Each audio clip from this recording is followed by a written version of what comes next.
ನಮಸ್ತೆ ಆಚಾರ್ಯ. ಹಾಲಿ ಸುಧೀಂದ್ರ ಅವರ? ಹೌದು ಆಚಾರ್ಯ. ಹಾ ಹಾಲಿ ಧ್ವನಿ ಶ್ರವಣ ಆಯ್ತು. ಸರಿ, ಆರೋಗ್ಯವಾಗಿದ್ದೀರಾ? ಹರೇ ನಮ ಸರ್, ನಮಸ್ಕಾರ. ಆಗ್ಲಿ, ಸಂತೋಷ. ಶ್ರೀ ಹರಿ. 10ನೇ ಅಧ್ಯಾಯ ಪಾರಾಯಣ ಆಯ್ತೇನು? ಶ್ರೀ ಭಗವಾನುವಾಚ. ಭೂಯ ಏವ ಮಹಾಬಾಹೋ ಶೃಣ್ವೇ ಪರಮಂ ವಚಃ ಯತ್ತೇಹಂ ಪ್ರೀಯಮಾಣಾಯ ವಕ್ಷ್ಯಾಮಿ ಹಿತಕಾಮ್ಯಯ ನಮೇ ವಿದುಃಸುರಗಣಾಃ ಪ್ರಭವಂ ನ ಮಹರ್ಷಯಃ ಅಹಮಾದಿರ್ಹಿ ದೇವಾನಾಂ ಮಹರ್ಷೀಣಾಂ ಚ ಸರ್ವಶಃ ಯೋ ಮಾಮಜಮನಾದಿಂ ಚ ವೇತ್ತಿ ಲೋಕಮಹೇಶ್ವರಂ ಅಸಮ್ಮೂಢಸ್ಯ ಮಧ್ಯೇಷು ಸರ್ವಪಾಪೈಃ ಪ್ರಮುಚ್ಯತೆ ಮೋಹಃ ಕ್ಷಮಾ ಸತ್ಯಂ ದಮಃ ಭಯಂ ಚ ಭಯಮೇವ ಚ ಅಹಿಂಸಾ ಸಮತಾ ತುಷ್ಟಿಸ್ತಪೋದಾನಂ ಯಶೋ ಯಶಃ ಭವಂತಿ ಭಾವಾ ಭೂತಾನಾಂ ಮತ್ತ ಏವ ಪೃಥಗ್ವಿಧಾಃ. ಅಷ್ಟೇ ಆಗಿತ್ತಾ? ಮಹರ್ಷಯಃ ಸಪ್ತ ಪೂರ್ವೇ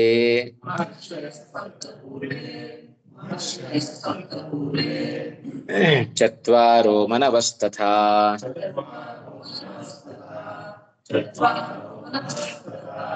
ಮದ್ಭಾವಾ ಮಾನಸಾ ಜಾತಾಃ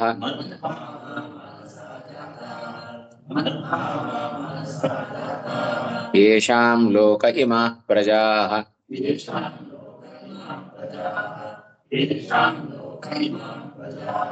ಏನ್ ಹೇಳ್ತಾ ಇದ್ದೀರಿ? ಏನ್ ಹೇಳಿ ಕೊನೆ ವಾಕ್ಯ? ಇಮಾಂ ಅಂತ ಹೇಳಿದಾಗ ಕೇಳಿಸ್ತು. ಮಹರ್ಷಯ ಸಪ್ತ ಪೂರ್ವೇ ಚತ್ವಾರೋ ಮನವಸ್ತಥಾ. ಮನವಸ್ತಥಾ ಮನವಾ ದೀರ್ಘ ಇದೆಯಾ? ಬೇಕಾಗಿಲ್ಲಲ್ಲ, ವಾ ದೀರ್ಘ ಬೇಡ ಅಲ್ಲ. ಮನುಹು ಮನು ಮನವಹ ತಾನೆ ಶಬ್ದ. ಹೇಗೆ ಮನವಾಸ್ತಥಾ ಅಂತಿದ್ಯಾ? ಯಾಕೆಂದ್ರೆ ಅಲ್ರಿ, ನೋಡೋದೇ ಬೇಕಾಗಿಲ್ಲ. ಯಾಕೆಂದ್ರೆ ಮನು ಶಬ್ದ ಹೇಗೆ ಗುರವಾಹ ಅಂತ ಹೇಳ್ತೀರಾ? ಇಲ್ಲ ತಾನೆ, ತಿದ್ಕೊಂಡ್ಬಿಡಿ, ನೋಡ್ಬಿಡಿ.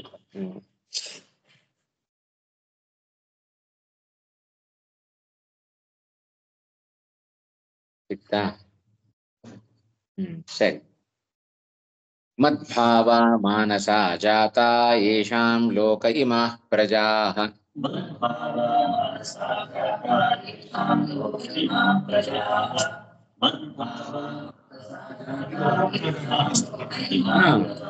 ಶಬ್ದ ಹೇಗೆ ಹಾಗೆ ತಾನೆ, ಮನವಃ ಮನೋ ಮನೋ ಮನವಃ.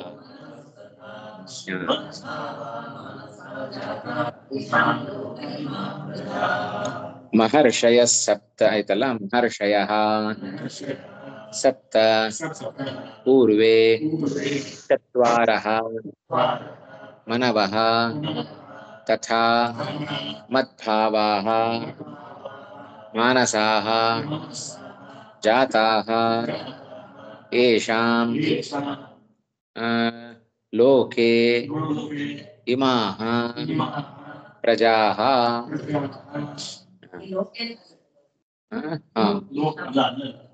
ಅಲ್ಲ, ಅಲ್ಲಿ ಶ್ಲೋಕದಲ್ಲಿ ಹಾಗೆ ಇರುತ್ತೆ. ಪದಚ್ಛೇದ ಮಾಡುವಾಗ ಲೋಕ ಲೋಪ ಆಗಿದೆ ಅಷ್ಟೇ.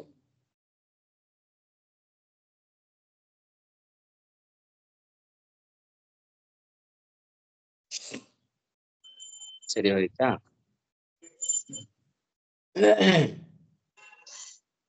ಮಹರ್ಷಯಃ ಸಪ್ತ ಪೂರ್ವೇ ಚತ್ವಾರೋ ಮನವಸ್ತಥಾ ಮದ್ಭಾವಾಃ ಮಾನಸಾಃ ಜಾತಾಃ ಯೇಷಾಂ ಲೋಕೆ ಇಮಾಃ ಪ್ರಜಾಃ. ಕೃಷ್ಣ ಪರಮಾತ್ಮ ತಾನು ಸೂಚನೆಯನ್ನ ಕೊಡ್ತಾ ಇದ್ದಾನೆ. ಅರ್ಜುನನ ಮೂಲಕ ಒಂದು ಮಾತನ್ನ ಹೇಳಿದ ಕೃಷ್ಣ. 5ನೇ ಶ್ಲೋಕ ಅಲ್ವಾ ಇದು? 6ನೇದು. 6ನೇ ಸಪ್ತ ಪೂರ್ವೆ ಇಲ್ಲಿ ಪೂರ್ವೆ ಅನ್ನೋ ಶಬ್ದಕ್ಕೆ ಏನಂತ ಅರ್ಥ ಮಾಡಬೇಕು? ಹಿಂದಿನ ಮನ್ವಂತರದಲ್ಲಿ ಅಂತ ಅರ್ಥ ಮಾಡಬೇಕು.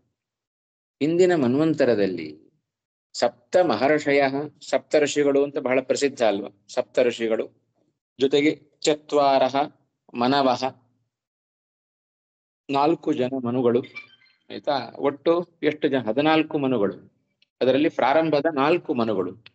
ಆಯ್ತಾ? ತಥಾ ಮದ್ಭಾವಾಹ ಮಾನಸಾಹ ಜಾತಾಹ, ನನ್ನಿಂದ ಮನಸ್ಸಿನಿಂದ ಹುಟ್ಟಿದವರು ಅಂತ ಕೃಷ್ಣ ತಾನು ಹೇಳಿಕೊಳ್ತಾ ಇದ್ದಾನೆ. ಯೇಷಾಂ ಲೋಕೆ ಇಮಾಹ ಪ್ರಜಾಹ, ಮುಂದೆ ಎಲ್ಲ ಪೀಳಿಗೆ ಇವರ ಮಕ್ಕಳು, ಮೊಮ್ಮಕ್ಕಳು, ಮರಿಮಕ್ಕಳು ಹೀಗೆ ಬೆಳ್ಕೊಂಡು ಹೋದದ್ದು. ಹೀಗೆ ಪರಿವಾರ ಎಲ್ಲವೂ ಕೂಡ ಹುಟ್ಟಿತು. ಇದೆಷ್ಟಕ್ಕೂ ಕೂಡ ನಾನೇ ಕಾರಣ.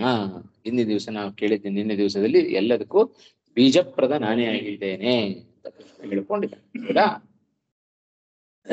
ಮುಂದೆ ಇದೇ ಅಂಶಗಳನ್ನ ಮುಂದಕ್ಕೂ ಹೇಳ್ತಾನೆ. 13-14ನೇ ಅಧ್ಯಾಯಗಳಲ್ಲೆಲ್ಲ ಹೇಳುವಾಗ ಇದೇ ಅಂಶಗಳನ್ನ ಕೃಷ್ಣ ಹೇಳ್ತಾನೆ. ಮಮ ಯೋನಿರ್ ಮಹದ್ ಬ್ರಹ್ಮ ಹೇಳ್ಕೊಳ್ತಾನೆ. ಆಯ್ತಾ? ನನಗೆ ಹೆಂಡತಿ ಕಾರಣೀಭೂತಳಾಗಿದ್ದಾಳೆ ಲಕ್ಷ್ಮೀದೇವಿ. ಅವಳು ಭೂಮಿಯಂತೆ ಎಲ್ಲ ಜಗತ್ತಿನಲ್ಲಿ ಜೀವರಿಗೆ ಜನನವನ್ನ ಉಂಟು ಮಾಡುವವಳು. ನಾನೇನು ಹಾಗಾದರೆ? ನಾನು ಬೀಜಪ್ರದ.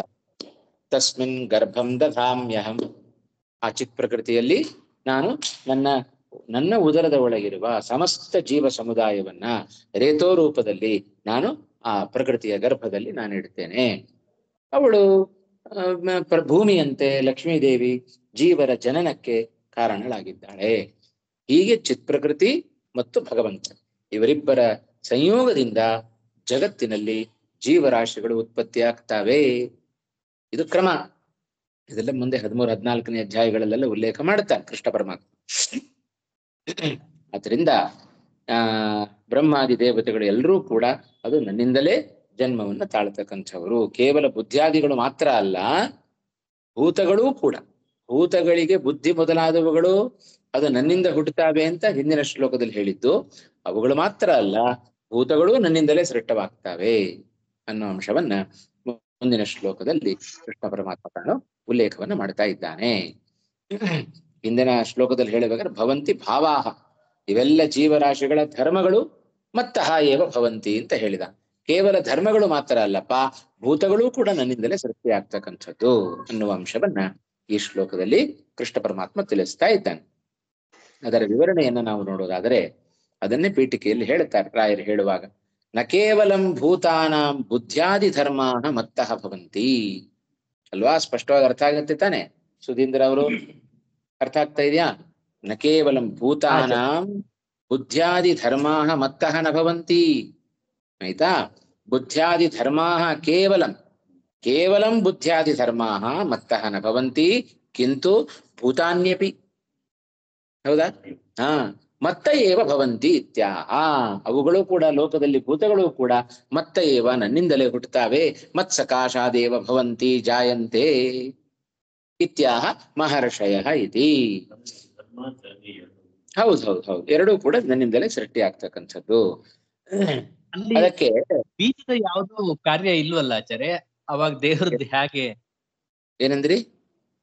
ಅಲ್ಲಿ ಬೀಜದ ಯಾವ್ದ ಕಾರ್ಯ ಇಲ್ವಲ್ಲ ಈಗ ಜಡ ಪದಾರ್ಥಗಳಲ್ಲಿ. ಅಲ್ಲಿ ಎಲ್ಲ ಲಕ್ಷ್ಮೀ ದೇವಿದೇ ಕಾರ್ಯ ಆಗತ್ತಲ್ವಾ ಭೂಮಿಯಾಗಿ ಇದು ಮಾಡಿದಾಗ? ಅಲ್ಲಿ ಅದರ ಅಭಿಪ್ರಾಯ ಇಷ್ಟೇ, ಯಾವುದೇ ಜನನಕ್ಕಾದರೂ ಕೂಡ ಜಡ ಪದಾರ್ಥವೇ ಇರಲಿ ಅಥವಾ ಚೇತನವೇ ಇರಲಿ, ಯಾವುದರ ಉತ್ಪತ್ತಿಯನ್ನು ಕುರಿತು ಲಕ್ಷ್ಮೀದೇವಿಯ ಪ್ರಧಾನವಾದ ಕಾರಣ.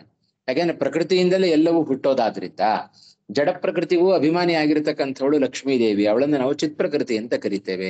ಆ ಚಿತ್ ಪ್ರಕೃತಿಯಾದ ಲಕ್ಷ್ಮೀದೇವಿಯೇ ಎಲ್ಲ ಚರಾಚರಾತ್ಮಕವಾದ ಜಗತ್ತಿಗೆ ಅವಳು ಕಾರಣಳು, ಅವಳೇ ಸೃಷ್ಟಿಕರ್ತಳು. ಆಯ್ತಾ? ಒಂದು ಭೂಮಿಯಲ್ಲಿ ಸುಮ್ಮನೆ ಸಸ್ಯ ಬೆಳಿತಾವ? ಮೊದಲದಕ್ಕೆ ಬೀಜ ಬಿತ್ತಬೇಕು ತಾನೆ. ಆ ಬೀಜ ರೂಪದಲ್ಲಿ ಭಗವಂತ ಇದ್ದಾನೆ. ಆಯ್ತಾ? ಸಸಿ ತಾನೇ ತನ್ನ ಪಾಡಿ ತಾನು ಬೆಳ್ಕೊಂಡು ಹೋಗುತ್ತೆ. ಆಯ್ತಾ? ಜೀವರೆಲ್ಲ ಸಸ್ಯಗಳಿದ್ದ ಹಾಗೆ. ಕ್ಷೇತ್ರ ಬೇಕಲ್ಲ ಒಂದು. ಭೂಮಿ ಇಲ್ಲದ್ರೆ ಎಲ್ಲಿ ಬೆಳಿಬೇಕು? ಭೂಮಿಯ ಸ್ಥಾನದಲ್ಲಿ ಲಕ್ಷ್ಮೀದೇವಿ ತಾನಿದ್ದಾಳೆ. ಈಗ ಅನ್ವಯವನ್ನು ಮಾಡಿಕೊಂಡಾಗ ಈ ತ್ರಿವಳಿ ಸಂಗಮವನ್ನ ನಾವು ಕೂಡಿಸಬಹುದು. ಸ್ಪಷ್ಟ ಆಯ್ತಾ? ಹಾ ಸರಿ. ಆದ್ರೆ ಜಡದಲ್ಲಿ ಅಲ್ಲಿ ಪರಮಾತ್ಮನ ಸೃಷ್ಟಿಯಲ್ಲಿ ಯಾವ ಈಗ ಚೇತನಗಳಲ್ಲಿ ದೇವರು ಬೀಜ ರೂಪವಾಗಿ ಕೆಲಸ ಮಾಡ್ತಾನೆ, ಜಡದಲ್ಲಿ ಎಲ್ಲ ಎಲ್ಲಿ ಅದು ಸೃಷ್ಟಿ ಆಗ್ಬೇಕು ತಾನೆ. ಒಂದು ಸಣ್ಣ ಬಂಡೆಕಲ್ ಸೃಷ್ಟಿ ಆಗ್ಬೇಕು. ನಮಗನ್ಸತ್ತೆ ಅದು, ನಾವು ಮಾನವರ ಲೆಕ್ಕದಲ್ಲಿ ಆಲೋಚನೆ ಮಾಡೋದಾದ್ರೆ ಚೇತನರಿಗೆ ಮಾತ್ರ ಮಾನವರು ಜನ್ಮವನ್ನ ಕೊಡೋದು ಅಂತ ನಮಗನ್ಸತ್ತೆ. ಆದ್ರೆ ಭಗವಂತ ಎರಡನ್ನೂ ಸೃಷ್ಟಿ ಮಾಡ್ತಾನಲ್ಲ, ಭಗವಂತನ ಎರಡನ್ನೂ ಸೃಷ್ಟಿ ಮಾಡೋ ತಾಕತ್ತಿದೆ. ಜಡ ಪದಾರ್ಥವನ್ನು ಸೃಷ್ಟಿ ಮಾಡುತ್ತಾನೆ, ಚೇತನವನ್ನು ಸೃಷ್ಟಿ ಮಾಡುತ್ತಾನೆ. ಇದ್ದೇ ಇರುತ್ತೆ. ಅದರಲ್ಲೂ ಎಲ್ಲದರಲ್ಲೂ ಎಲ್ಲವೂ ಇಲ್ಲದೆ ಇದ್ರು ಕೆಲವೊಂದಾದ್ರೂ ಇದ್ದೇ ಇರುತ್ತೆ.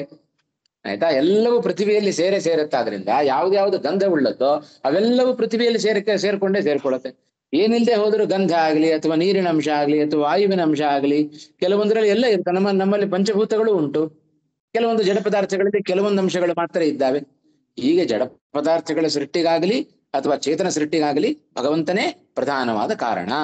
ಅದರಲ್ಲಿ ಬೀಜ ಅಂದ್ರೆ ಹೇಗೆ, ನಾವೆಲ್ಲ ಮಾವಿನಕಾಯಿ ಬೀಜ ನೆಟ್ಟ ಹಾಗೆ ಆ ರೀತಿ ಅಲ್ಲ, ಹುಣಸೆಕಾಯಿ ಬೀಜ ನೆಟ್ಟ ಹಾಗೆ ಆ ರೀತಿ ಅಲ್ಲ. ಭಗವಂತನ ಸೃಷ್ಟಿಯ ಕ್ರಮ ಬಹಳ ವಿಚಿತ್ರವಾಗಿದೆ.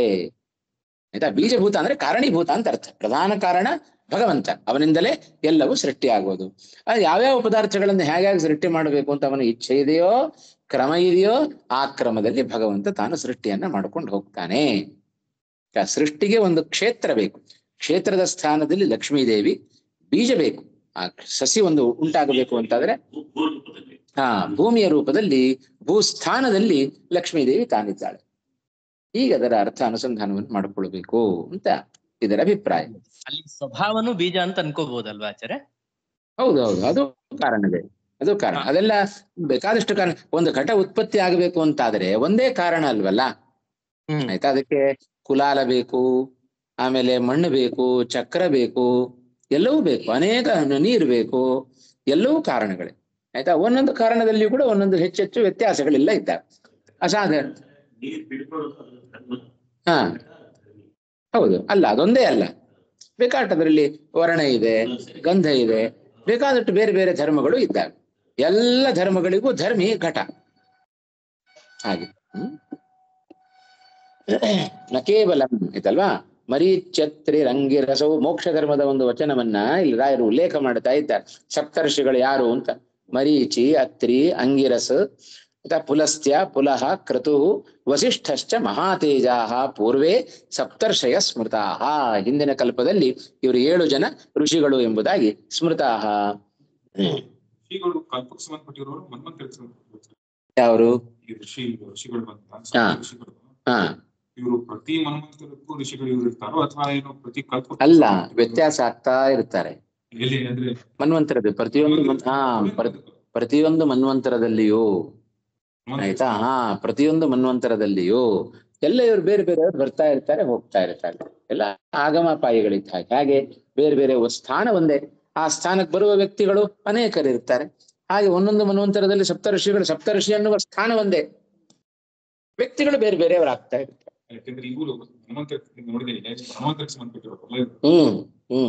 ಅದಕ್ಕೆ ಅದಕ್ಕೆ ಸ್ಪಷ್ಟವಾಗಿ ಬರೀತಾರೆ ನೋಡ್ರಿ ರಾಯರು ಬರೆಯುವಾಗ. ಪೂರ್ವೇ ಅನ್ನೋ ಶಬ್ದಕ್ಕೆ ಏನ್ ಅರ್ಥ ಬರೆದ್ರು? ಪೂರ್ವೇ ಪೂರ್ವ ಮನ್ವಂತರಸ್ಥಾಹ ಸಪ್ತ ಮಹರ್ಷಯ. ಹಿಂದಿನ ಮನ್ವಂತರದಲ್ಲಿದ್ದ 7 ಜನ ಋಷಿಗಳು. ಇವರೆಲ್ಲರೂ ಕೂಡ ಮಾನಸಾಹ ಬ್ರಹ್ಮಣಃ ಮನಃ ಅಪತ್ಯತಯ ಜಾತಾಹ. ಪೂರ್ವೇ ಪ್ರಾಥಮಿಕಾಶ್ಚತ್ವಾರಃ ಸ್ವಾಯಂಭುವಃ ಸ್ವಾಯಂಭುವ ಸ್ವಾರೋಚಿಷ ರೈವತ ಉತ್ತಮಾಖ್ಯಾಹ ಮನವಃ.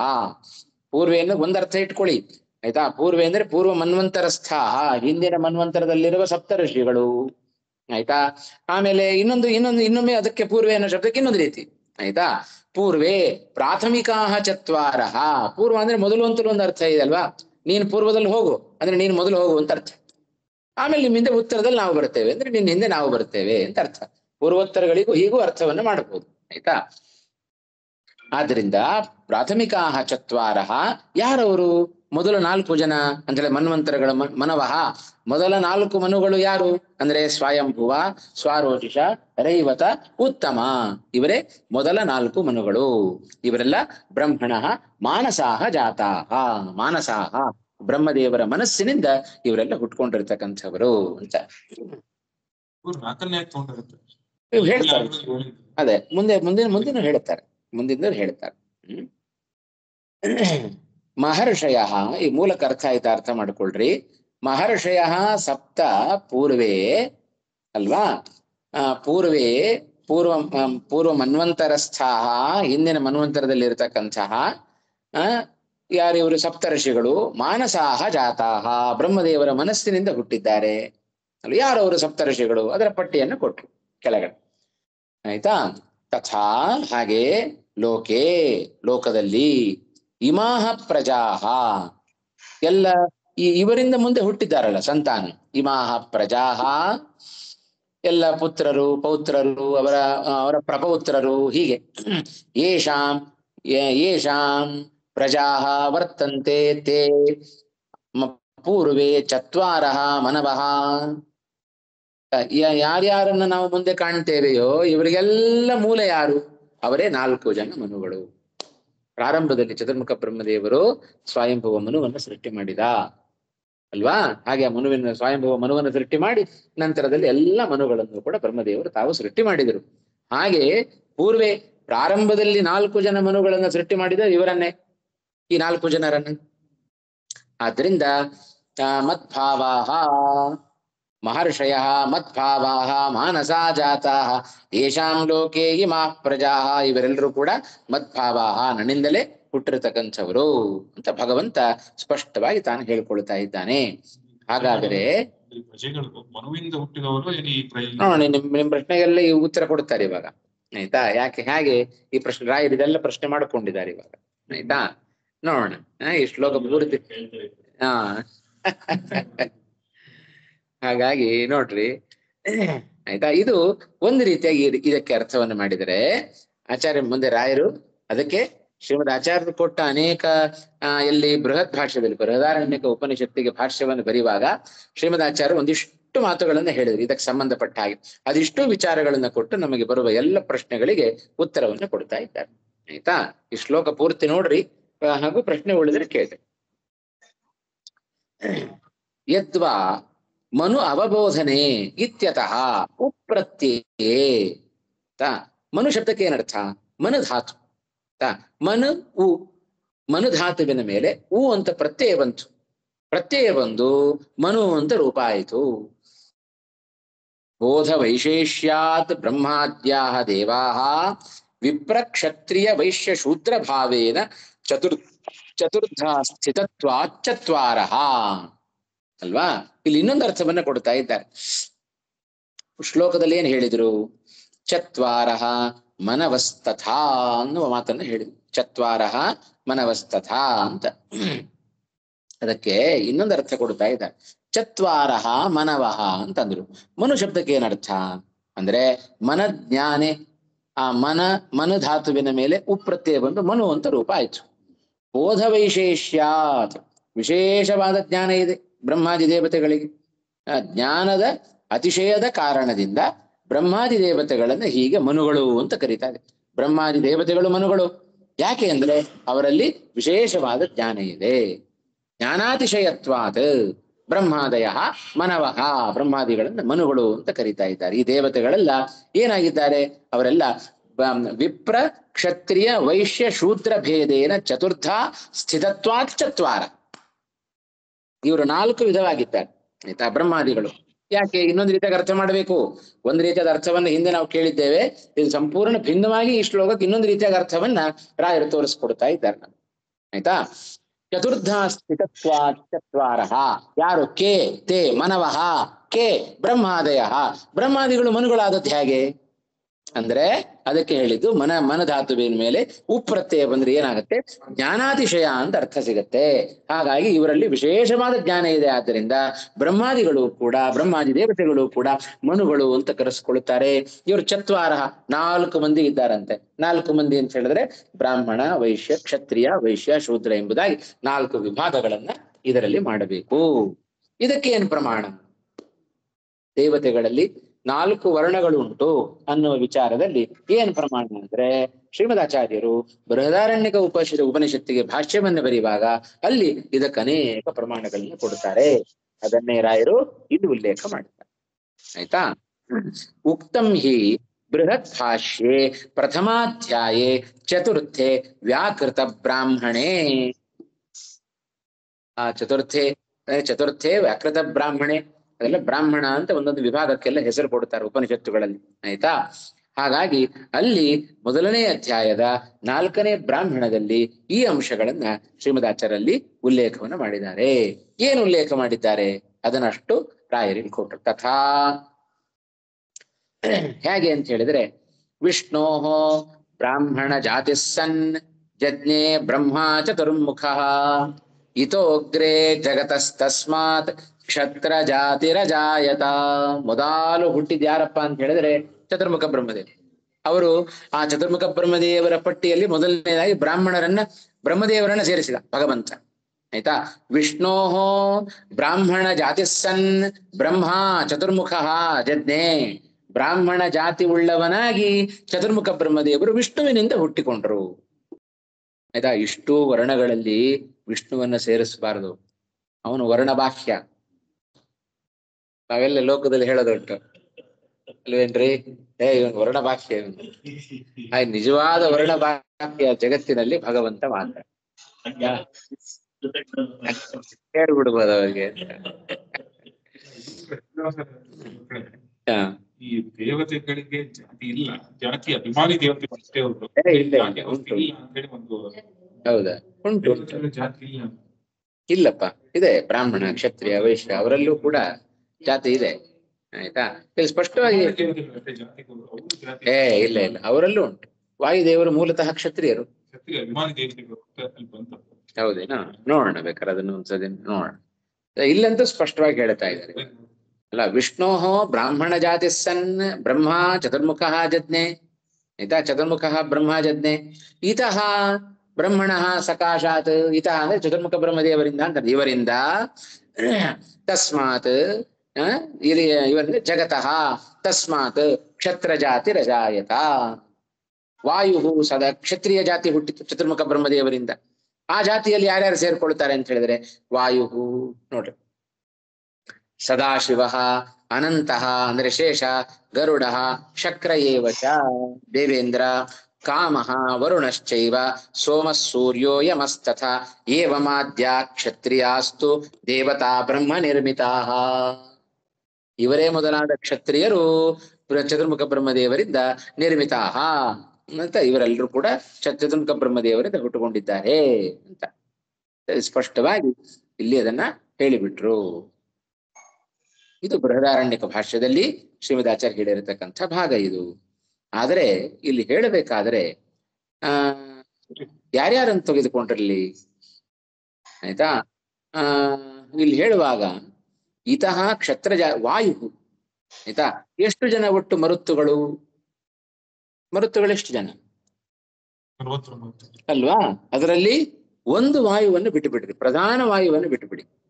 ಪ್ರಧಾನ ವಾಯುವನ್ನ ಬಿಟ್ಟು, ಆಯ್ತಾ, ಉಳಿದ ವಾಯುಗಳು ಏನಿದ್ದಾರೆ ಅವರು ಅಂತ ಇಟ್ಕೊಳ್ಬೇಕು. ಆಯ್ತಾ? ಸದಾಶಿವ, ಇಲ್ಲಿ ಸದಾಶಿವ, ಶಿವನು ಕೂಡ ಕ್ಷತ್ರಿಯಲ್ಲಿ ಸೇರಿಸಿಬಿಟ್ಟು ಯಾವ ಶಿವನನ್ನು ಇಟ್ಕೊಳ್ಬೇಕು? ಪ್ರಧಾನ ಮಹಾರುದ್ರ ದೇವರನ್ನ ಬಿಟ್ಟು. ಒಟ್ಟು ರುದ್ರರು ಎಷ್ಟು ಜನ? ಏಕಾದಶ ರುದ್ರರು ಬಹಳ ಪ್ರಸಿದ್ಧ. ಅದರಲ್ಲಿ ಒಬ್ಬರನ್ನ ಬಿಟ್ಟುಬಿಟ್ರು, ಸದಾಶಿವ ಮಹಾರುದ್ರ ದೇವರನ್ನ ಬಿಟ್ಟು ಇನ್ನು 10 ಜನ ಅವರು ಕ್ಷತ್ರಿಯರಲ್ಲಿ ಸೇರ್ಕೊಂಡ್ರು. ಗೊತ್ತಾಯ್ತಾ? ಆಮೇಲೆ ಅನಂತಃ, ಗರುಡ, ಶಕ್ರ, ಕಾಮಃ ವರುಣಶ್ಚೈವ ಸೋಮಃ ಸೂರ್ಯ. ಹಾಗೆ ಸೂರ್ಯನು ಅನ್ಕೊಂಡ. ಆಯ್ತಾ? ಅಲ್ಲಿ ಮುಂದೆ ಅದನ್ನೇ ಹೇಳ್ತಾರೆ, ವಿವಸ್ವದಿಂದ್ರ ವರುಣ ವಿಷ್ಣುಭ್ಯೋ ಅನ್ಯೇದಿತೇ. ಮುಂದೆ ಇದೆಯಲ್ಲ, ನಾನು ಈಗಲೇ ಹೇಳ್ತಾ ಇದ್ದೀನಿ, ಇಲ್ಲೇ ಆಗ್ತದೆ. ಮುಂದೆ ನಾವು ಅದೇ ವಾಕ್ಯಗಳನ್ನ ಕೊಡ್ತಾರೆ. ತಥಾ ವಿವಸ್ವದಿಂದ್ರ ವರುಣ ವಿಷ್ಣುಭ್ಯ ಅನ್ಯೇ ಅದಿತೇಹ ಸುತಾಹ. ಅದ 12 ಆದಿತ್ಯರು. ಹೌದಾ? ಅದರಲ್ಲಿ ಇವನು ಸೇರಿಕೊಳ್ತಾನೆ, ವಿವಸ್ವಾನ್. ಪ್ರತಿನಿತ್ಯ ನಾವು ತರ್ಪಣ ಕೊಡ್ತೇವೆ. ಅಲ್ಲಿ ಮಾಧ್ಯಾಹ್ನಿಕೆಯಲ್ಲಿ ತರ್ಪಣವನ್ನು ಕೊಡುವಾಗ 12 ಆದಿತ್ಯರಿಗೆ ನಾವು ತರ್ಪಣವನ್ನು ಕೊಡಬೇಕು. ಹಾಗೆ ಕೊಡುವಾಗ ಅಲ್ಲಿ ವಿವಸ್ವಾನ್ ಸೇರಿಕೊಳ್ತಾನೆ, ಇಂದ್ರ ಸೇರಿಕೊಳ್ತಾನೆ, ವರುಣ ಸೇರಿಕೊಳ್ತಾನೆ. ವಿಷ್ಣುಭ್ಯ ಅನ್ಯೇ ಅದಿತೇಹೇ ಸುತಾಹ. ಈ 4ರನ್ನ ಬಿಟ್ಟು ಉಳಿದ ಆದಿತ್ಯರನ್ನ ಅಂತ ಇಟ್ಕೊಳ್ಳಿ. ಉಳಿದ ಆದಿತ್ಯರು ಕ್ಷತ್ರಿಯರಲ್ಲಿ ಸೇರಿಕೊಳ್ಳುತ್ತಾರೆ, ಈ 4 ಸೇರಿಕೊಳ್ಳೋದಿಲ್ಲ. ರುದ್ರಾವದ್ ಅನ್ಯೇ ತಥಾ ರುದ್ರಾಹ, ಮಹಾರುದ್ರ ದೇವರನ್ನ ಒಬ್ಬರನ್ನ ಬಿಟ್ಟು ತಥಾ ಅನ್ಯೇ ರುದ್ರಾಹ ದಶರುದ್ರಾಹ, ಉಳಿದ 10 ಜನ ರುದ್ರರು. ವಾಯೋ ಅನ್ಯೇಚ ವಾಯವಃ ಅಲ್ವಾ? ಈ ಪ್ರಧಾನ ವಾಯು ಒಂದನ್ನ ಬಿಟ್ಟು ಉಳಿದ 48 ಜನ ಮರುತ್ತುಗಳಲ್ಲಿ ಸೇರಿಕೊಳ್ತಾರೆ. ಅಗ್ನೇಹೇ ಅನ್ಯೇ ಚ ವಸವಃ. ಎಷ್ಟು ಜನ ಅಗ್ನಿಗಳು ಅಲ್ವಾ? ಅಗ್ನಿಯರೆಷ್ಟು ಜನ? ಪ್ರಧಾನವಾಗಿ ಹೇಳೋದಾದ್ರೆ ಅಗ್ನಿಗಳಲ್ಲಿಯೂ ಕೂಡ 14 ಜನ. 16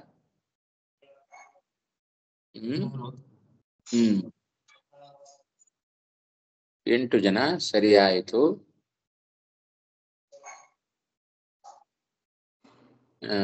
ಇಲ್ಲಿ ಏನ್ ಹೇಳಿದ್ದಾರೆ? ಇಲ್ಲಿ ಅಗ್ನೇಹೇ, ಅವು ವಸುಗಳು, ಅಗ್ನಿಗಳೆಲ್ಲ ತಗೊಂಡದ್ದಲ್ಲಿ ವಸುಗಳು, ಅಷ್ಟವಸುಗಳು.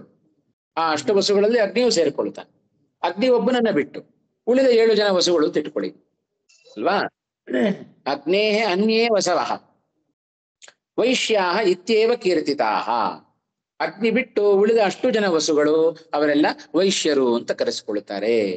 ಆಯ್ತಾ? ತಥಾ ಇನ್ನು ಆಯ್ತಲ್ಲ, ಕ್ಷತ್ರಿಯರಾಯ್ತು, ಬ್ರಾಹ್ಮಣರಾಯ್ತು, ಕ್ಷತ್ರಿಯರಾಯ್ತು, ವೈಶ್ಯರಾಯ್ತು. ಇನ್ನು ನಮ್ಮ 4ನೆಯ ವರ್ಣ ಅದು ಶೂದ್ರ ವರ್ಣ.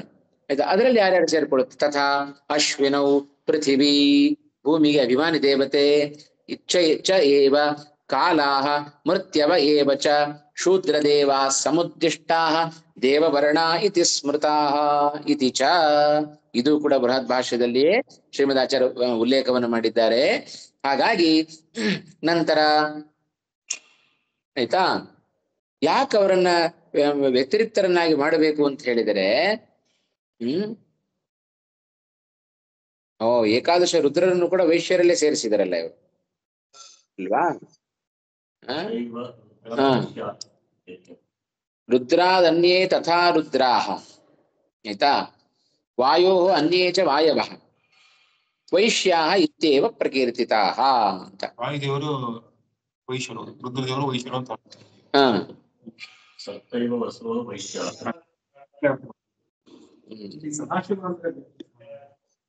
ರುದ್ರದೇವರು ಅಂತ ಅರ್ಥ. ಸದಾಶಿವ, ಶಿವ ಶಬ್ದಕ್ಕೆ ಏನರ್ಥ? ಮಂಗಳವನ್ನುಂಟು ಮಾಡುವವರು ಅಂತ ಅರ್ಥ ಅಲ್ವಾ?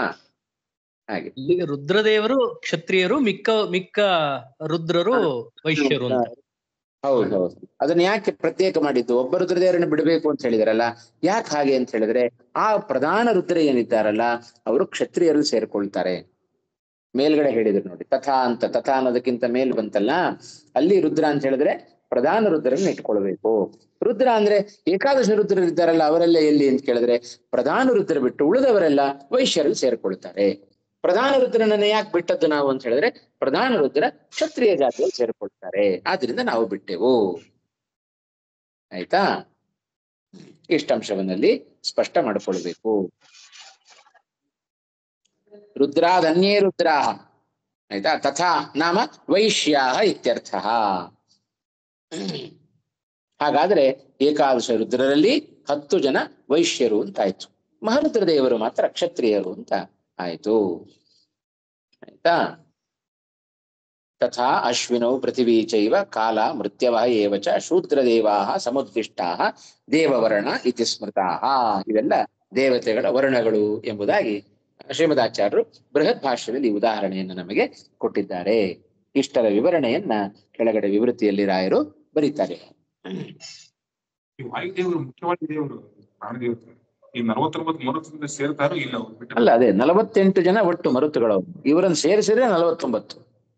ಪ್ರಧಾನ ವಾಯುವನ್ನು ಸೇರಿಸಿದ್ರೆ 49, ಇವರನ್ನು ಬಿಟ್ರೆ 48. ರೀತಿ ಗರ್ಭದೊಳಗಿದ್ದಾಗ ಇಂದ್ರದೇವರು ಮೊದಲು 7 ಭಾಗ ಮಾಡಿ ಒಂದೊಂದನ್ನು 7 ಭಾಗ ಮಾಡ್ತಾರೆ. ಈ 49 ವಾಯುದೇವರು ಇದ್ದಾರೋ ಅಲ್ಲ, ಅದಕ್ಕೆ ಪ್ರಧಾನ ವಾಯುವನ್ನು ಸೇರಿಸ್ಕೊಂಡ್ರೆ 49, ಪ್ರಧಾನ ವಾಯುವನ್ನು ಬಿಟ್ರೆ 48 ಆಗುತ್ತೆ. 49 ವಾಯುಗಳಲ್ಲಿ ಹೀಗೆ ಲೆಕ್ಕ ಇಟ್ಕೊಳ್ಬೇಕು. ಅದು ಎಲ್ಲಿ ನೋಡಿದ್ದೆ ಇದನ್ನ? ಇದರಲ್ಲಿ ಬಂತು ಅಂತ ಕಾಣಿಸುತ್ತೆ. ಈ ಸತ್ತತ್ವ ರತ್ನಮಾಲದಲ್ಲಿದೆ 48 ಮರುತ್ತುಗಳ. ಯಾಕೆ ಇದರಲ್ಲೂ ಕೊಡ್ತಾರೆ 48 ಮರುತ್ತುಗಳು.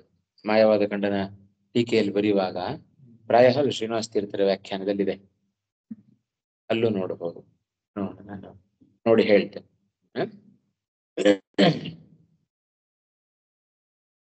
ಆಯ್ತಾ? ಇದಿಷ್ಟರ ವಿವರಣೆಯನ್ನ ಕೆಳಗಡೆ ವಿವೃತಿಯಲ್ಲಿ ನೋಡೋಣ. ಇವಾಗ ವಿವಸ್ವದಿಂದ್ರ ವರುಣಾನ ಕ್ಷತ್ರಿಯತ್ವಾತ್. ಆಯ್ತಾ? ಯಾಕೆ ದ್ವಾದಶ ಆದಿತ್ಯರಲ್ಲಿ ಇವರು 4 ಮಂದಿಯನ್ನ ಯಾಕೆ ಬಿಟ್ರು ಅಲ್ವಾ? ವಿವಸ್ವಾನ್, ಇಂದ್ರ ಮತ್ತೆ ವರುಣ, ಈ ದ್ವಾದಶ ಆದಿತ್ಯರಲ್ಲಿ ಈ ಮೂವರು ಕ್ಷತ್ರಿಯತ್ವ ಇವರನ್ನ ಬಿಟ್ಟು ಬಿಟ್ರು. ವಿಷ್ಣುವನ್ನ ಯಾಕೆ ಸೇರಿಸಿದ್ರು ಅಂತ ಹೇಳಿದ್ರೆ ವಿಷ್ಣು ಅವರ್ಣತ್ವ. ಆಯ್ತಾ? ಈ ನಾಲ್ಕರನ್ನ 12ರಲ್ಲಿ ಈ 4 ಬೇರೆ ಮಾಡಿದ್ರು. ಈ 4ರಲ್ಲಿ ಮತ್ತೆ 3 ಬೇರೆ ಮಾಡಿದ್ರು. ವಿಷ್ಣು ಬೇರೆ, ಇವರು 3 ಜನ ಬೇರೆ. ವಿಷ್ಣುವಿಗೆ ವರ್ಣವೇ ಇಲ್ಲ, ಅವನು ವರ್ಣವಾಕ್ಯ ಅವರ್ಣತ್ವಾತ್. ತೇಭ್ಯ ಅನ್ಯೇ ಅಷ್ಟೌ ಆದಿತ್ಯಾಹ ಗ್ರಾಹ್ಯಾಹ ಇತಿ ವಿಷ್ಣುಭ್ಯ ಇತ್ಯುಕ್ತಂ.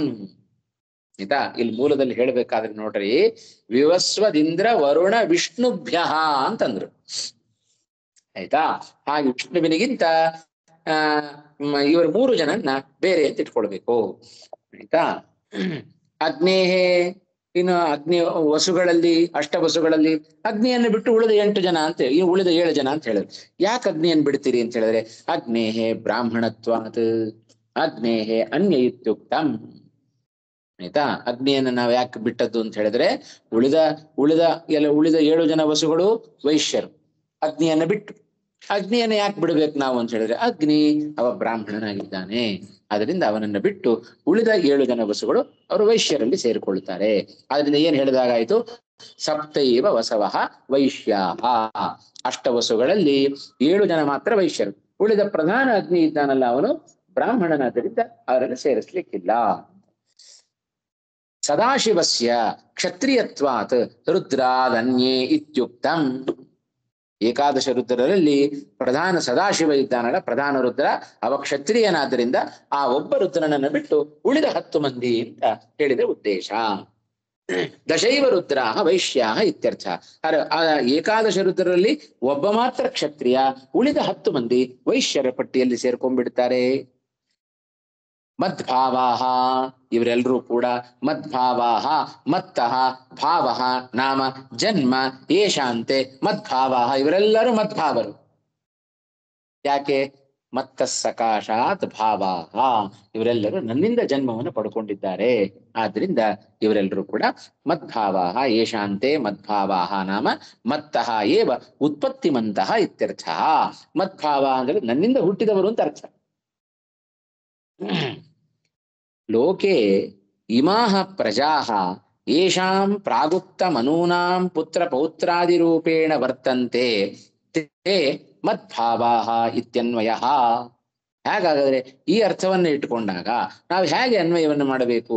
ಲೋಕೆ ಇಮಾಹ ಪ್ರಜಾಹ ಯೇಷಾಂ ಪ್ರಾಗುಕ್ತ ಮನೂನಾಂ, ಇವರೆಲ್ಲರೂ ಕೂಡ ಹಿಂದೆ ಹೇಳಿದ 4 ಜನ ಮನುಗಳಿದ್ದಾರಲ್ಲ, ಆ ಮನುಗಳಿಂದ ಇವರೆಲ್ಲರೂ ಕೂಡ ಹುಟ್ಟುಕೊಂಡಿದ್ದಾರೆ. ಪುತ್ರ ಪೌತ್ರಾದಿ ರೂಪೇಣ ವರ್ತಂತೆ, ಮಕ್ಕಳು ಮೊಮ್ಮಕ್ಕಳು ಮರಿಮಕ್ಕಳು ಈ ರೂಪದಲ್ಲಿ ಇವರೆಲ್ಲ ಇದ್ದಾರೆ, ಎಲ್ಲ ದೇವತೆಗಳು ಕೂಡ.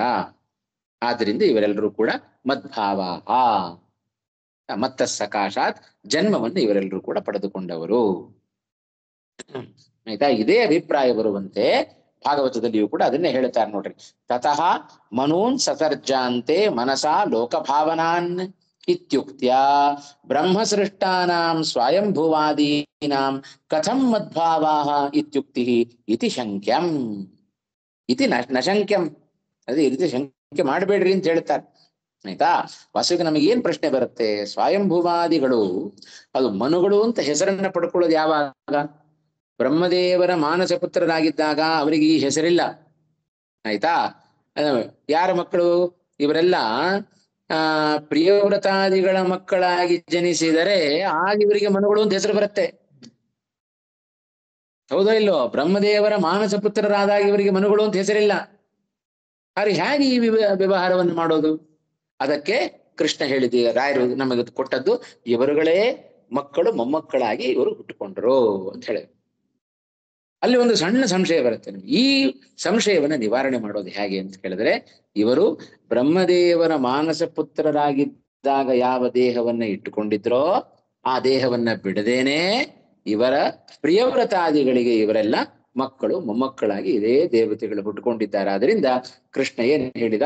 ಮದ್ಭಾವ ಅಂತ ಹೇಳ್ಕೊಂಡಿದ್ದು ಸರಿಯಾಗಿದೆ.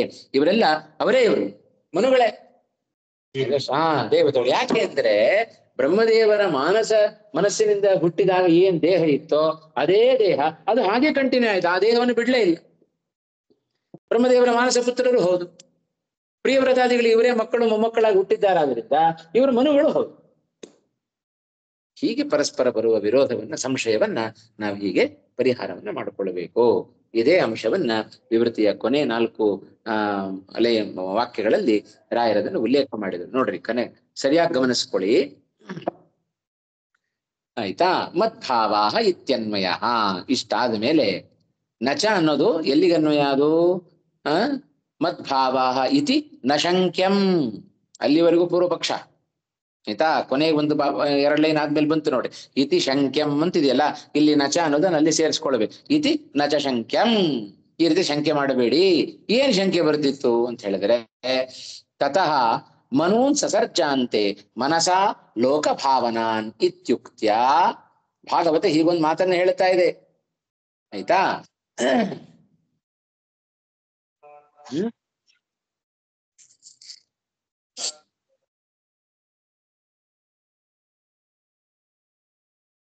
ಕೊನೆಗೆ ಬ್ರಹ್ಮದೇವರು ಲೋಕಕ್ಕೆ ಯಾರು ಕಾರಣ ಅಂತ ಕರೆಸ್ಕೊಂಡಿದ್ದಾರೋ ಆ ಮನುಗಳನ್ನ ತನ್ನ ಮನಸ್ಸಿನಿಂದ ಅವರು ಸೃಷ್ಟಿ ಮಾಡುತ್ತಾರೆ ಅಂತ ಭಾಗವತ ಉಲ್ಲೇಖ ಮಾಡ್ತಾ ಇದೆ. ಆಯ್ತಾ? ಎಲ್ಲ ಸೃಷ್ಟಿಗಳನ್ನ ಮಾಡಿ ಈ ಲೋಕಕ್ಕೆ ಆಯ್ತಾ ಕಾರಣ ಅಂತ ಕರೆಸ್ಕೊಂಡಿರ್ತಕ್ಕಂತಹ ಮನುಗಳನ್ನ ಬ್ರಹ್ಮದೇವರು ತಾವು ಸೃಷ್ಟಿ ಮಾಡಿದ್ರು ಅಂತಿದೆ. ಆದ್ರೆ ಇಲ್ಲಿ ಕೃಷ್ಣ ಹೇಳ್ಕೊಳ್ತಾ ಇದ್ದಾನೆ ಮದ್ಭಾವ ಅಂತ ಹೇಳ್ಕೊಳ್ತಾ ಇದ್ದ. ಭಾಗವತ ಹೇಳಿದ್ ಸರಿಯೋ, ಕೃಷ್ಣ ಹೇಳಿದ್ ಸರಿಯೋ?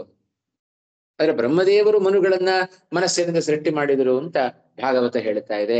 ಕೃಷ್ಣ ಗೀತೆಯಲ್ಲಿ ಹೇಳ್ತಾ ಇದ್ದಾನೆ ಈ ಎಲ್ಲ ಮನುಗಳು ಕೂಡ ನನ್ನಿಂದ ಹುಟ್ಟಿದ್ದಾರೆ ಅಂತ ಹೇಳ್ತಾ ಇದ್ದಾನೆ. ಹಾಗಾದ್ರೆ ಬ್ರಹ್ಮದೇವರ ಮನಸ್ಸಿನಿಂದ ಹುಟ್ಟಿದ್ದೋ ಕೃಷ್ಣನಿಂದ ಹುಟ್ಟಿದ್ದೋ ನಮ್ಮ ಸಂಶಯ ಬಂತು. ಆ ಸಂಶಯವನ್ನ ಈ ಶಂಕೆ ಪಡಬೇಡಿ.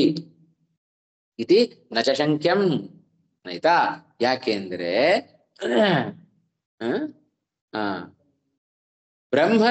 ಬ್ರಹ್ಮಸೃಷ್ಟಾನಾಂ ಇತ್ಯುಕ್ತ್ಯ ಬ್ರಹ್ಮಸೃಷ್ಟಾನಾಂ ಸ್ವಯಂಭುವಾದೀನಾಂ ಕಥಂ ಮದ್ಭಾವಾಹ ಇತ್ಯುಕ್ತಿ. ಭಾಗವತ ನಮ್ಮ ಸ್ಪಷ್ಟವಾಗಿ ತಿಳಿಸ್ತಾ ಇದೆ. ಇವರೆಲ್ಲರೂ ಕೂಡ ಸ್ವಯಂಭುವ ಮೊದಲಾದವರೆಲ್ಲರೂ ಕೂಡ ಬ್ರಹ್ಮದೇವರಿಗೆ ಹುಟ್ಟಿದವರು ಅಂತ ಭಾಗವತ ಸ್ಪಷ್ಟವಾಗಿ ಹೇಳ್ತಾ ಇದೆ. ಹಾಗಿರ್ಬೇಕಾದ್ರೆ ಕೃಷ್ಣ ಇಲ್ಲಿ ಮದ್ಭಾವಾಹ ಅಂತ ಹೇಗೆ ಹೇಳ್ಕೊಂಡ? ತಪ್ಪಲ್ವಾ ಇದು ಅಂತ ಈ ರೀತಿಯ ಶಂಕೆ ಬಂದರೆ ವಿಧಿ ನಚ ಶಂಕ್ಯಂ. ಯಾಕೆ ಅಂದ್ರೆ ಬ್ರಹ್ಮಾಂತರ್ಯಾಮಿಣ ಮತ್ತಃ ಜನಿಮಂತಃ ಇತ್ಯರ್ಥಕತ್ವ ಮದ್ಭಾವಾಹ ಇತ್ಯಸ್ಯ ಇತಿ ಅಸ್ಯ ಅರ್ಥಃ. ಆಯ್ತಾ? ಇದನ್ನ ಸುಲಭ ಕೂಡಿಸಿಬಿಡ್ಬೋದು. ಅವರೆಲ್ಲರೂ ಕೂಡ ಮದ್ಭಾವಾಹ ಸ್ವಯಂಭವ ಮನುಗಳು. ಇಲ್ಲಪ್ಪ ಭಾಗವತ ಹೇಳ್ತಾ ಇದೆಯಲ್ಲ ಅಂತ ಹೇಳಿದ್ರೆ, ಭಾಗವತ ಹೇಳಿದ್ದನ್ನು ನಾನು ಕೂಡಿಸ್ತೇನೆ ಅಂತಾನೆ ಕೃಷ್ಣ. ಯಾಕೆ ಅಂದ್ರೆ ಆ ಚತುರ್ಮುಖ ಬ್ರಹ್ಮದೇವರ ಒಳಗೂ ಕೂಡ ನಾನೇ ಇದ್ದದ್ದಲ್ವೋ. ಹಾಗಾಗಿ ಇವರೆಲ್ಲರೂ ಕೂಡ ಮದ್ಭಾವಾಹ, ನನ್ನಿಂದಲೇ ಇವರೆಲ್ಲರೂ ಕೂಡ ಸೃಷ್ಟರಾದವರು. ಬ್ರಹ್ಮಾಂತರ್ಯಾಮಿಣ ಮತ್ತಃ ಜನಿಮಂತಹ ಇತ್ಯರ್ಥಕತ್ವಾತ್. ಅಲ್ಲಿ ಹೇಗೆ ಅರ್ಥ ಮಾಡ್ಬೇಕಾಗಾದ್ರೆ ಭಾಗವತಕ್ಕೆ ಅಂತ ಹೇಳಿದ್ರೆ, ಕೃಷ್ಣ ಇಲ್ಲಿ ಸ್ಪಷ್ಟವಾಗಿ ಹೇಳ್ಕೊಂಡಿದ್ದಾನೆ ಇವರೆಲ್ಲರೂ ಕೂಡ ಮದ್ಭಾವಾಹ, ನನ್ನಿಂದಲೇ ಇವರೆಲ್ಲರೂ ಕೂಡ ಜನ್ಮವನ್ನು ಪಡ್ಕೊಂಡಿದ್ದಾರೆ. ಹಾಗೆ ಭಾಗವತದ ಮಾತಿಗೆ ವಿರೋಧ ಬಂತಲ್ಲ ಅಂತ ಹೇಳಿದ್ರೆ ಅಲ್ಲೂ ಅರ್ಥ ಕೊಡಿಸ್ರಿ. ಅಲ್ಲೂ ಕೂಡ ಅಲ್ಲೂ ಭಾಗವತವು ಹೇಳಿದ್ದು ಬ್ರಹ್ಮದೇವರ ಅಂತರ್ಯಾಮಿಯಾದ ನನ್ನಿಂದಲೇ ಅವರೆಲ್ಲರೂ ಕೂಡ ಜನ್ಮವನ್ನು ಪಡ್ಕೊಂಡಿದ್ದಾರೆ. ಹಾಗಾಗಿ ಹೇಳಿದ್ದು ಏನು ತಪ್ಪಲ್ಲ. ಹಾಗಾದ್ರೆ ಬ್ರಹ್ಮದೇವರ ಕೆಲಸ ಏನಿಲ್ಲಿ? ಬ್ರಹ್ಮಾತು ದ್ವಾರ ಮಾತ್ರ. ಪ್ರವೇಶ ಮಾಡೋದು ಯಾರು? ನಾವೇ ಮನೆ ಒಳಗೆ. ದ್ವಾರ ಬೇಕು. ಬ್ರಹ್ಮದೇವರು ದ್ವಾರ ಮಾತ್ರ. ಆ ಮನುಗಳ ಸೃಷ್ಟಿಗೆ ದ್ವಾರದಂತೆ ಬ್ರಹ್ಮದೇವರಿದ್ದ. ಅದರಲ್ಲಿ ಎಲ್ಲ ಸೃಷ್ಟಿಯನ್ನ ಮಾಡುವವ ಭಗವಂತನೇ. ಬ್ರಹ್ಮದೇವರ ಅಂತರ್ಯಾಮಿಗಿದ್ದುಕೊಂಡು ಭಗವಂತ ತಾನೇ ಸೃಷ್ಟಿಯನ್ನ ಮಾಡುತ್ತಾನೆ. ನಚ ಏವಮಪಿ ಪ್ರಿಯವ್ರತಾದಿ ಅಪತ್ಯತಾದಶಾಯಾಮೇವ ಉತ್ಪನ್ನಾನಾಂ ತೇಷಾಂ ಮನುಸಂಜ್ಞಕತ್ವೇನ. ಇವರಿಗೆಲ್ಲ ಮನುಗಳು ಅಂತ ಹೆಸರು ಬರೋದು ಯಾವಾಗ? ಪ್ರಿಯವ್ರತಾದಿಗಳು ಇವ್ರು ಹುಟ್ಟುಕೊಂಡಾಗ ಮಾತ್ರ. ಬ್ರಹ್ಮದೇವರ ಮಾನಸ ಪುತ್ರರಾದಾಗ ಇವರಿಗೆ ಮನುಗಳು ಅಂತ ಹೆಸರಿಲ್ಲ. ಪ್ರಿಯವ್ರತಾದಿಗಳಿಗೆ ಮಕ್ಕಳು ಮೊಮ್ಮಕ್ಕಳಾಗಿ ಹುಟ್ಟುಕೊಂಡಾಗ ಇವರಿಗೆಲ್ಲ ಮನುಗಳು ಅಂತ ಹೆಸರು ಬಂತು. ಮಾನಸತ್ವ ವೇಲಾಯ ತದಭಾವೇನ ಮನವಃ ಇತಿ ಉಕ್ತಿ ಅಯುಕ್ತ. ಅಲ್ವಾ? ಮ್ಯೂಟ್ ಮಾಡ್ಬಿಡ್ರಿ.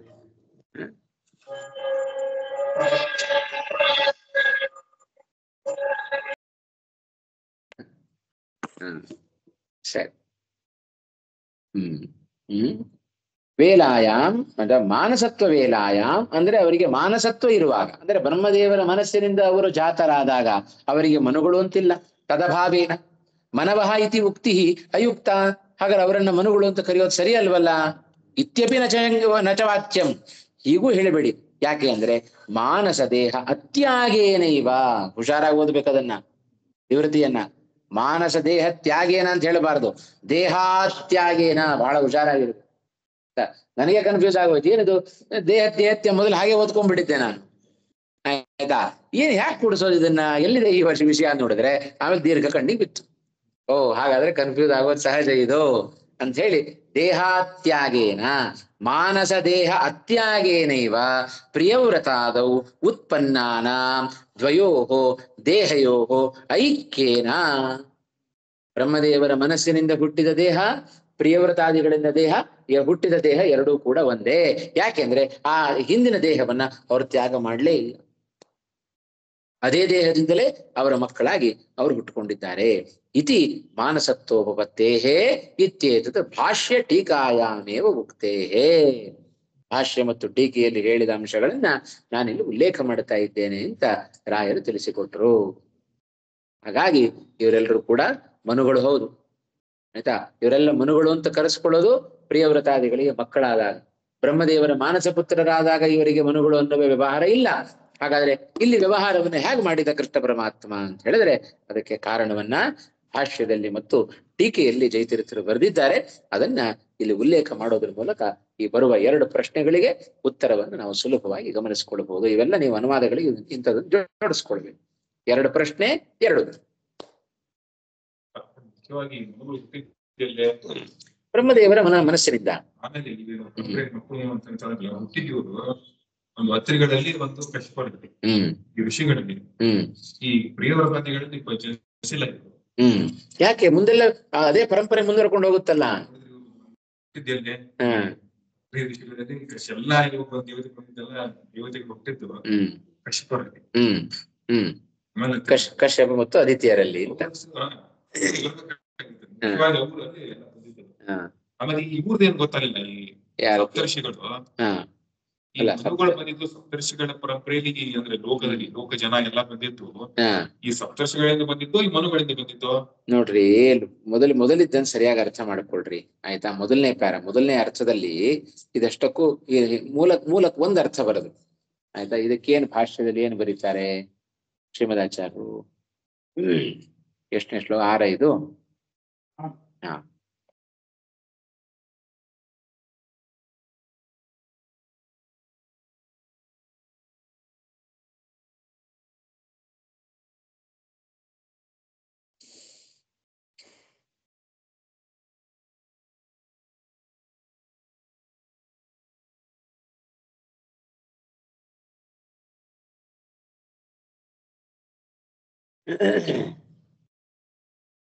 ಬೇರೆ ಬೇರೆ ವಿಷಯಗಳನ್ನೆಲ್ಲ ಹೇಳ್ತಾ ಬಂದಿರಲಿ ಶ್ರೀಮದಾಚಾರ್ಯ. ಆಪಸಸ್ಯ ಭಗವದಾವಾದ ಅವತಾರತ್ವಾದನುಕ್ತಿ ತಚ್ಚ ಭಾಗವತೆ ಪ್ರಸಿದ್ಧಂ. ತಥೋ ಮನುಸರ್ಜಾಂತೆ ಮಾನಸ ಲೋಕಭಾವನ, ಈ ಅಂಶ ತಗೊಂಡಿದ್ದಾರೆ ರಾಯ. ಸರಿ, ಪೂರ್ವೇ ಇತಿ ವಿಶೇಷಣಾಚ್ಚ ಏತತ್ ಸಿದ್ಧಿಃ ಅನ್ಯಪುತ್ರತ್ವಂತು ಅಪರಿತ್ಯಜ್ಯಾಪಿ ಶರೀರಂ ತದ್ಭವತಿ ಪ್ರಮಾಣಂಚ ಮತ್ತಃ ಭಾವಃ ಯಶಾಂತೆ ಮದ್ಭಾವಾಃ ಏತೆ ಬ್ರಹ್ಮಣಃ ಮಾನಸಾ ಜಾತಾಃ ಮತ್ತ ಏವ ಜಾತಾಃ ಇತಿ ಭಾವಃ.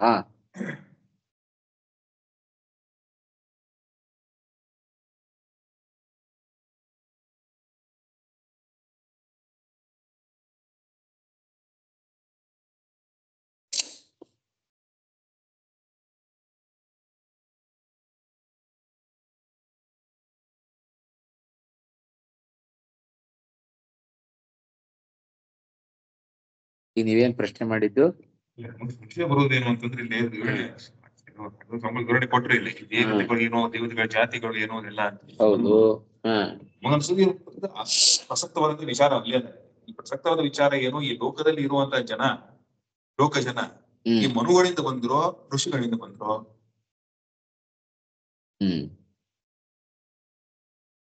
ಮನುಗಳಿಗೆ ಹೇಳಿದ್ದು ಯೇಷಾಂ ಲೋಕೆ ಇಮಾ ಪ್ರಜಾ ಅನ್ನೋ ವಿಶೇಷಣವನ್ನ ಮನುಗಳಿಗೆ ಕೊಟ್ಟದ್ದು.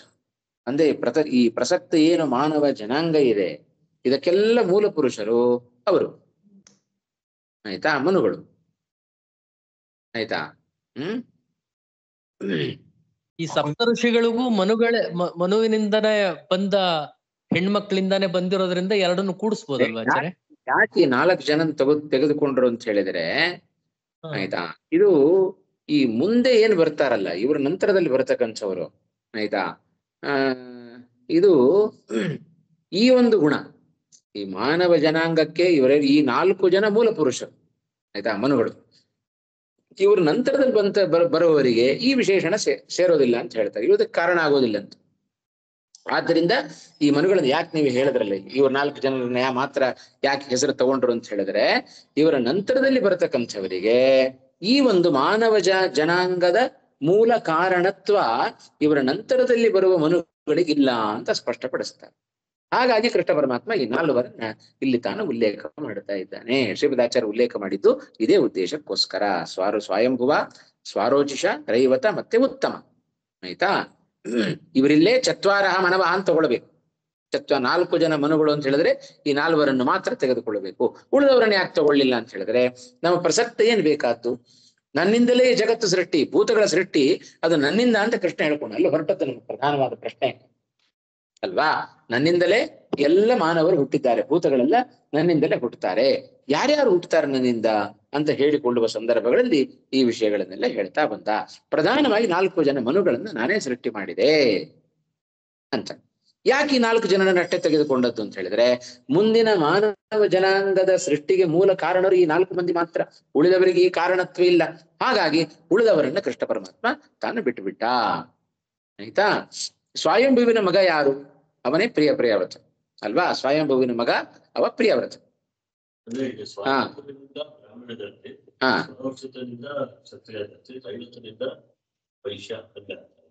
ಹಾಗೇನು ವಿಭಾಗ ಮಾಡಿಲ್ಲಲ್ಲ ಇಲ್ಲಿ.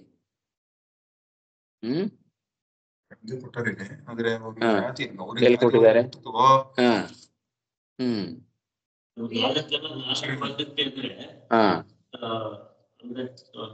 ಸ್ವಯಂಭೂಮಿಯಿಂದ ಬ್ರಾಹ್ಮಣ ಜಾತಿ, ಸ್ವಾಮಕ್ಷದಿಂದ ಕ್ಷತ್ರಿಯ ಜಾತಿ, ವೈವತರಿಂದ ವೈಶ್ಯ ಜಾತಿ, ವಿಭಾಗ ಎಲ್ಲಿದೆ ಆ ಅಂಶ ಎಲ್ಲರೂ ಹೇಳಿದ್ದಾರೆ ಇಲ್ಲಿ.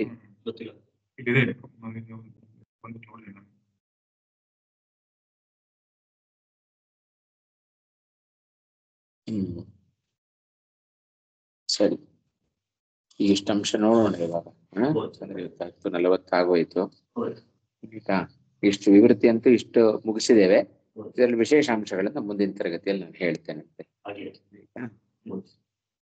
ಇನ್ನೊಂದು ಸ್ವಲ್ಪ ಈ ತಾತ್ಪರ್ಯದ ಬಗ್ಗೆ, ತಾತ್ಪರ್ಯದಲ್ಲಿ ಮತ್ತೆ ಭಾಷ್ಯದಲ್ಲಿ ಹೇಳಿದ ಕೆಲವೊಂದು ವಿಚಾರಗಳನ್ನೆಲ್ಲ ವಿಚಾರ ಮಾಡೋಣ.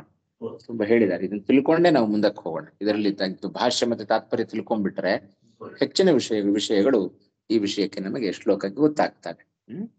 ಇಷ್ಟು ಸಂಶಯಗಳು ನಮ್ಮ ನಿವಾರಣೆ ಆಗ್ತವೆ. ಮುಂದಿನ ತರಗತಿಯಲ್ಲಿ ಭಾಷ್ಯ ಮತ್ತು ತಾತ್ಪರ್ಯಗಳನ್ನೇ ನಾವು ನೋಡುವ. ಸಾಧ್ಯವಾದ್ರೆ ಆ ಪುಸ್ತಕಗಳನ್ನು ತಗೊಂಡು ಬನ್ನಿ, ಗೀತಾ ಭಾಷ್ಯ ಮತ್ತೆ ಗೀತಾ ತಾತ್ಪರ್ಯ. ಮುಂದಿನ ತರಗತಿಗಳಲ್ಲಿ ಬರುವಾಗ ಗೀತಾ ಭಾಷ್ಯ ಮತ್ತೆ ಗೀತಾ ತಾತ್ಪರ್ಯ ತಗೊಂಡು ಬನ್ನಿ. ಅದರಲ್ಲಿ ಪ್ರತಿಯೊಂದು ಪದಾರ್ಥ ನೋಡಿದ್ರೆ ಇದರಲ್ಲಿ ಬರುವ ಪ್ರಧಾನ ಪ್ರಶ್ನೆಗಳಿಗೆ ಉತ್ತರಗಳನ್ನು ನಾವು ನೋಡಬಹುದು. ಅಂದ್ರೆ ಮುಂದೆ ಕನ್ಫ್ಯೂಸ್ ಆಗಲ್ಲ. ಇದನ್ನ ಗಟ್ಟಿ ಮಾಡ್ಕೊಂಡು ಹೋಗೋಣ. ಸರಿನಾ? ಇಲ್ಲಿ ನಿಲ್ಸ್ಕೊಂಡಿರೋಣ. ಶ್ರೀಕೃಷ್ಣಾರ್ಪಣಮಸ್ತು. ಪಾಠ ಆಗಿದೆ.